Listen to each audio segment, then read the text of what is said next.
Tel que vous êtes, Jésus vous aime. Eh oui, vraiment, tel que vous êtes.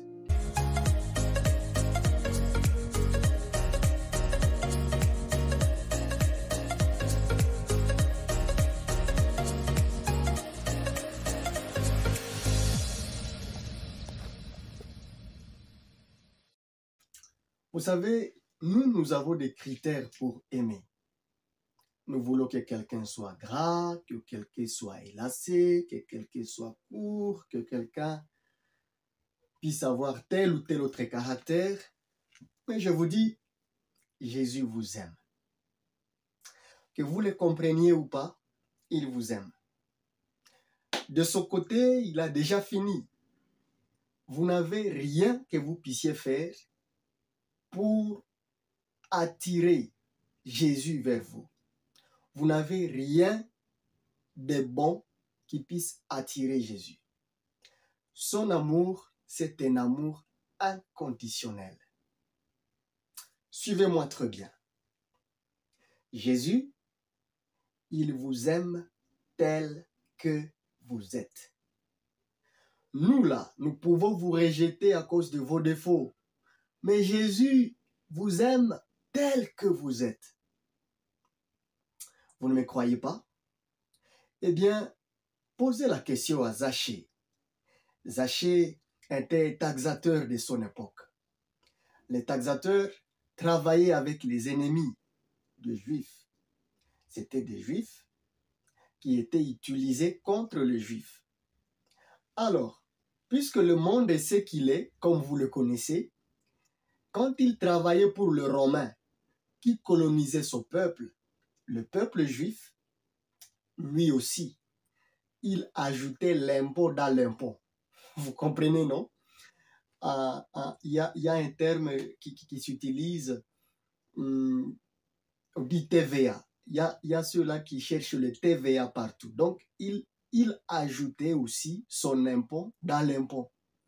Voilà pourquoi, à un moment donné, à cause de sa taille, il était moins élacé et Jésus est passé par son village. Il voulait voir Jésus parce qu'il avait déjà entendu parler de Jésus. On disait, il y a un type, il y a un gars qui est en train d'opérer des miracles. C'est waouh! Et Zachée voulait voir Jésus. Quand il a appris qu'il va passer par ce village, il est monté dans un arbre. Étonnant, quand Jésus est arrivé sous cet arbre-là, sans que personne ne lui dise, eh bien, celui qui est à haut s'appelle Zachée. Tout le monde connaissait Zachée dans la foule, du moins dans sa contrée, dans sa région. On voyait Zachée, l'homme moins élacé, taxateur, mais personne ne pouvait s'imaginer que Jésus pouvait s'intéresser à Zachée. Le voilà qui dit, Zachée, descends de là aujourd'hui. Il faut que j'entre dans ta maison. Nous sommes dans Luc chapitre 19. Quand vous lisez du 1er au 10e verset. Zachée n'avait pas cru à ses oreilles. Je le vois dire, moi, Jésus, tu vas entrer chez moi? Eh bien, allons-y. Qui va ne pas accepter cette offre de Jésus? Le grand homme, le célèbre homme de son époque, et même de tout le temps. Quand ils arrivent dans la maison des Zachée, ceux qui se croyaient purs, ceux qui se croyaient être mieux que Zachée, ils disaient, oh là là, apparemment Jésus s'est perdu. Il s'est trompé d'adresse. Est-ce qu'il sait l'homme ici chez qui il entre? Est-ce qu'il connaît qui est Zachée chez qui il entre? Connaissant leurs pensées, j'aime sa conclusion de sa rencontre avec Zachée. Il dit, le Fils de l'homme est venu chercher et trouver ce qui était perdu. Voilà la parole de Jésus. Peu avant pour montrer que le passage de Jésus ne laisse pas un homme inconstant.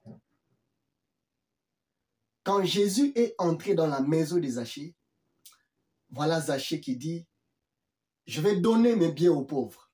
Je vais rembourser à quiconque j'ai volé. Je vais faire ceci et cela. Je vais diviser même ma richesse par 4. Je vais faire ça et ça et ça. Jésus va dire, aujourd'hui, le salut est entré dans cette maison. Quand on ouvre la porte pour Jésus, eh bien, le salut entre dans notre maison.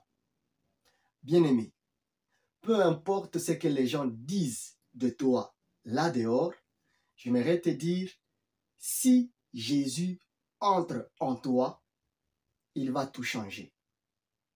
Les gens ne croyaient pas aussi à ce que Zachée était en train de dire. Ils disaient, quoi? Zachée va faire ceci, va rembourser à ceux-là qu'il a extorqués. Incroyable. Eh bien, c'est incroyable, mais vrai. Et si Jésus entre chez toi, les gens diront c'est incroyable. Eh bien, ça sera incroyable, mais vrai. Jésus t'aime tel que tu es. Même si tes parents ne te supportent pas, même si ton partenaire n'arrive plus à te supporter, même si ton boss n'arrive plus à te supporter, même si tes travailleurs n'arrivent plus à te supporter, ils ont tous raison d'une manière ou d'une autre. Pourquoi? Parce que le diable vous a déjà gagné. Souvenez-vous, il est écrit dans Jean chapitre 10, le verset 10, le voleur ne vient que pour voler, tuer et détruire. Beaucoup de vies ont été volées par le diable. Beaucoup de destinées ont été détruites par le méchant. Beaucoup d'hommes que nous voyons aujourd'hui ne sont pas ce qu'ils devaient être, mais ils ont une forme déformée. Permettez que je le dise ainsi, ils sont déjà déformés par le diable. Tout ce que l'homme place entre les mains du diable, le diable ne sait faire autre chose que tuer, voler, détruire. Mais alors j'aime lorsque dans Jean 10, 10, la partie B nous dit, mais le Fils de l'homme est venu pour donner la vie et il la donne en abondance. Bien-aimé, Jésus donne la vie et il la donne en abondance. Dans le tohu-bohu, dans l'informe et vide, Jésus, la lumière du monde, vient et il donne la forme à ce qui n'avait plus de forme. Il s'est renouvelé. Ce que le diable a détruit. Il s'est redonné vie aux ossements desséchés. Je ne sais pas. Qu'est-ce qui fait que vous soyez insupportable dans votre environnement? Qu'est-ce qui fait que vous soyez tel que vous êtes? Vous n'avez pas la paix en vous et les gens n'ont pas la paix là où vous êtes. Qu'est-ce qui est à la base de tout ça? Eh bien, ça s'appelle le péché. C'est étonnant de voir que les pécheurs ne supportent pas aussi les pécheurs. Pourquoi? Parce que le péché n'est pas une bonne chose. Pour dire, tous, nous avons besoin de ces grands sauveurs. La question qui nous est posée dans l'Épître aux Hébreux demande à ce que chacun puisse s'exprimer. Elle stipule, comment échapperons-nous si nous avons négligé un si grand salut? Le Sauveur t'aime. Le Sauveur Jésus-Christ t'appelle. Le Sauveur Jésus a besoin de toi. Ce n'est pas toi qui le cherches, mais c'est lui qui te cherche. Écoutez, il y a des fois où celui qui est perdu n'envoie pas des annonces à la radio. C'est sur ceux-là qui réalisent qu'ils ont perdu un homme dans la famille qui lancent des avis de recherche. Et donc, nous avons intérêt à répondre à cet avis de recherche et à dire, Seigneur, nous sommes là. C'est depuis longtemps que Dieu cherche l'homme. Depuis le jardin d'Éden, quand il a manqué l'homme dans son intimité, il a dit, Adam, où es-tu? Et la réponse d'Adam était, je me suis caché. Beaucoup d'hommes se sont déjà cachés à cause de leur péché. Ils ne veulent plus attendre parler de Dieu. Mais une chose est vraie, Dieu nous aime tels que nous sommes. Il ne regarde pas à la noirceur de nos péchés. Il ne regarde pas à notre état pourri. Tout ce qui l'intéresse, c'est nous laver. Nous sommes la matière première qu'il transforme, qu'il change, qu'il amène à sa ressemblance. J'aimerais vous le dire, si vous ne vous supportez pas vous-même, et si les hommes ne vous supportent pas, si les hommes ne vous aiment pas, si les gens vous regardent et ils ont du dégoût, Dieu, lui, il vous regarde et il a hâte de vous voir revenir à lui. Venez à lui tel que vous êtes. Venez à Dieu tel que vous êtes. Venez à Dieu tel que vous êtes. Il ne va pas vous chasser de sa présence. D'ailleurs, il sera content de vous voir revenir à lui. Venez tel que vous êtes. Oui, tel que vous êtes. Dieu nous aime. Il nous aime tel que nous sommes. J'aimerais vous supplier où que vous soyez à côté de vos parents, que vous soyez à côté de votre partenaire, que vous soyez au lieu de service, que vous soyez en famille ou n'importe où. Il y a forcément quelqu'un qui a déjà dit oui à l'amour de Dieu.